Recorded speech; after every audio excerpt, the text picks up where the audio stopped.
peace, Moors. I hope everybody having a good day, man.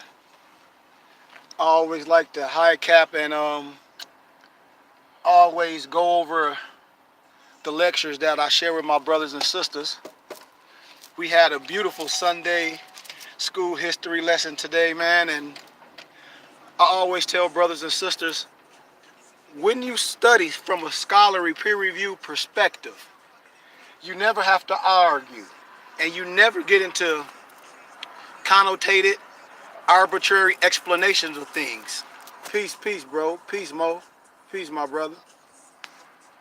But it's some things that we definitely need to clear up, my brothers and sisters, when I speak on one nationality and many cultures. But I'm going to clear up some spookism where a lot of people get you caught up in things. Like if you've seen my little preview earlier, I showed you that if you don't understand certain languages like German, you're not going to understand what certain figures were saying about who was the Hebrew Israelite, from a scholarly perspective. And I showed you in the Time magazine how Hitler was showing you who the true Israelite was, and you have to remove your feelings and get into the history. He was showing you who were the Turks, that they wasn't real Jews. He was showing you that those Jesuits, they wasn't the true Israelites. And you can research things.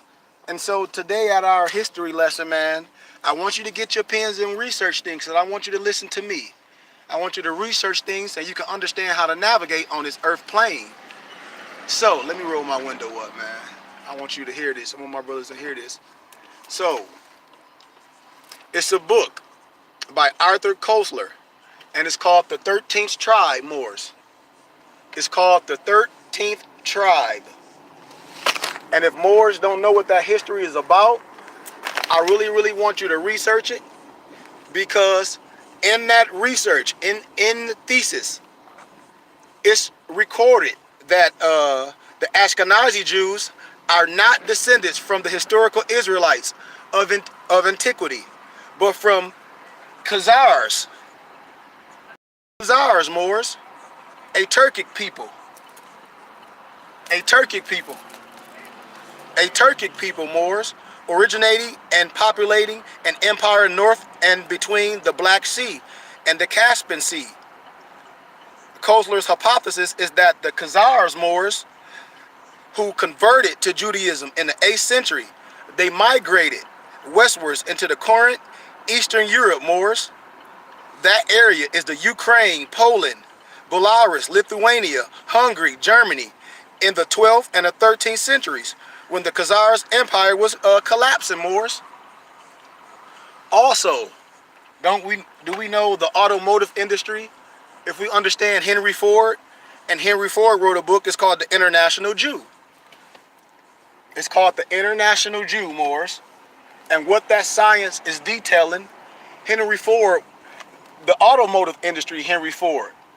One of my brothers like, Henry Ford, the automotive industry guy? Yes. Henry Ford, he published in the 1920s, American Industrialist and Automotive Manufacturer in the spring of 1920.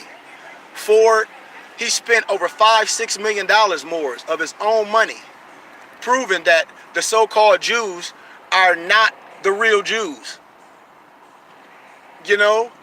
And wrote articles. He wrote a 4-volume set, and what he was doing in that 4-volume set, Moors, he was proving that those that claim to be Jews are not real Jews. And this is their pen. When I tell brothers and sisters, you don't have to argue with a person when you're doing scholarly peer-reviewed research, because the pen tells it all. And if the Carmen Dayton doesn't match the pen, you don't change the Carmen Dayton, you change the pen. But every week for 91 issues, Moors, the paper exposed some form of Jewish inspired evil, was his major headline. And the most popular and aggressive stories were then chosen to be reprinted in his 4-volume set. But what's so historic, Moors, if you research the story of Gamal Abdel Nasser, and that was Egypt's second president in 1956. He said on TV and on radio, Moors, he said, and I quote, in the 50s, he stated that the Ashkenazi, you have left black and returned white. You are impostors and shall never see peace. He was speaking about the European Jews, Moors. You know, this is Henry Ford's book. And you can also find that research in the history. It's called How the Hebrews Became Jews. I mean, we get into scholarship, man. We don't argue and have our brothers and sisters arguing with one another. When my Hebrew Israelites, I tell them it's one nationality in many cultures. No one strip us from our nationality. I mean, if you could look all through history, when I showed you the free Israel Hill, when it said the Hebrews and Negroes. And then as you get older writers, when you get into 1599 Geneva Bible, it says Moors. The Hebrew and the Moor is the same. Your brothers, your cousins. And don't let nobody tell you no different, man. You must get into language and understand what Hebrew words mean. And understand the difference from transliteration, replacement. Jesus, you can't transliterate Yahshua to Jesus. That's a replacement. That's a replacement. Because in Hebrew, it can mean 10 different things depending on the context, Moors. And I mean, and brothers can say that Jesus stuff all day, but it was a slave ship, the slave ship of Jesus of Lambert by Sir Hawkins. If you understand the war of Ferdinand and Isabella, we're talking about history. Don't get all caught up in some transatlantic slave trade, and the Arab slave trade was before then.